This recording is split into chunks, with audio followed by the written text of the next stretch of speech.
Hi friends, ఇవాళ మినపప్పుతో 2 varieties ఎలా తయారు చేసుకోవాలో ఇప్పుడు మీకు చూపిస్తాను. ముందుగా ఒక కప్పు మినపప్పుకి ఒక కప్పు బియ్యం నానబెట్టి ఒక 5 గంటలు నానబెట్టి దాన్ని మెత్తగా గ్రైండ్ చేసుకొని పక్కన పెట్టుకోవాలి. అందులోకి ఏమేమి పదార్థాలు కావాలో ఇప్పుడు మీకు చూపిస్తాను. కావాల్సిన పదార్థాలు: ఉప్పు, కారం, పచ్చిమిర్చి, సన్నగా తరిగిన ఉల్లిపాయలు, క్యారెట్ తురుము, ఓమ ఇవన్నీ తీసి పక్కన పెట్టుకోవాలి. మనం ముందుగా రెడీ చేసుకున్న పిండిని 2 విధాలుగా యూజ్ చేసుకున్నామని చెప్పుకున్నాం కదా. దానికోసం కొంత పిండిని పొంగడాల కోసం పక్కన పెట్టుకోవాలి. సన్నగా తరిగిన ఉల్లిపాయ ముక్కలు మరియు పచ్చిమిర్చి కట్ చేసుకొని పెట్టుకున్న తర్వాత మనం చాలాసేపు అలాగే ఉంచితే అందులో చేదుకుతాయండి. అందుకోసము వాటికి కొంచెం ఉప్పు కలిపి పెట్టుకోవాలండి. తర్వాత కారము, తర్వాత సన్నగా తరిగి పెట్టుకున్న క్యారెట్ తురుము,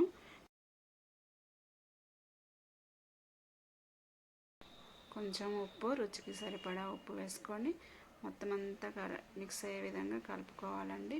అందులో వాము కూడా యాడ్ చేసుకోవాలి, ఎందుకంటే చక్కగా డైజెషన్ అవుతుందండి. వాము వల్ల చాలా తొందరగా డైజెషన్ అవుతుంది.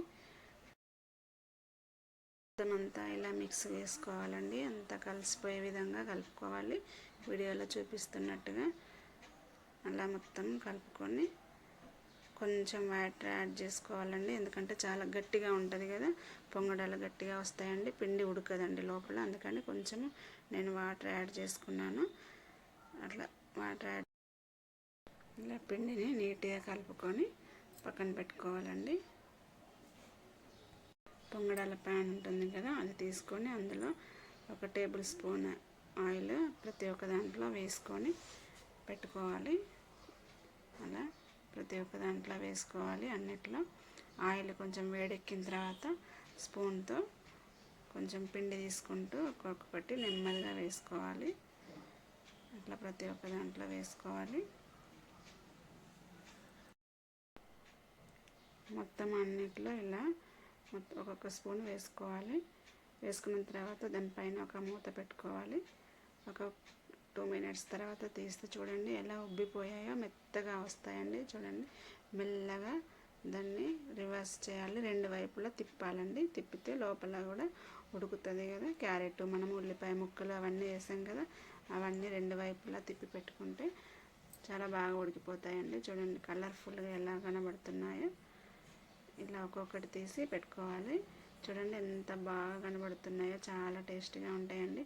తీసి అవి సర్వింగ్ ప్లేట్లోకి ఒక్కొక్కటి తీసి పెట్టుకుందాము.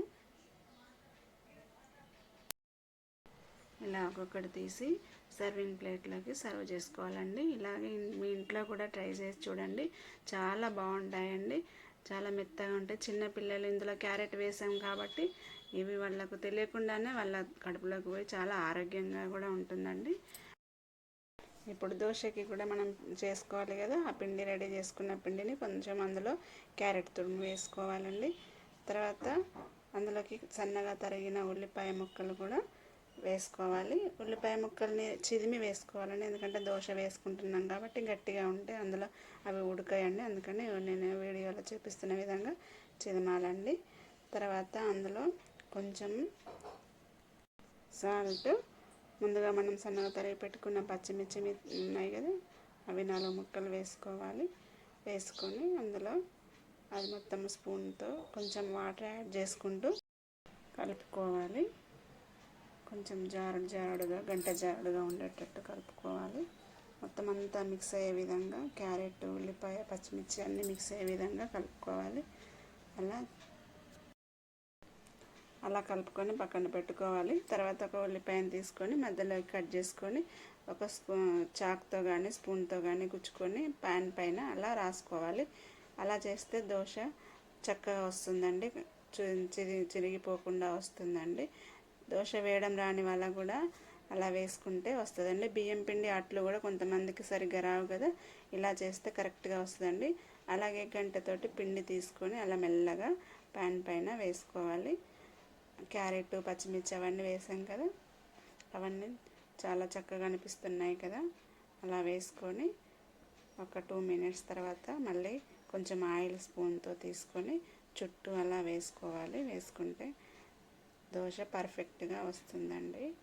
ఇలా నెమ్మదిగా అలా ఉల్టా తింపుకోవాలి. రెండు వైపులా ఇలా వేసుకుంటే చూడండి ఎంత చక్కగా కనిపిస్తుందో. అది చాలా కలర్ఫుల్గా కనబడుతుంది కదా. రెండు వైపులా తిప్పుకున్న తర్వాత ఇలా నెమ్మదిగా అదుముకోవాలి.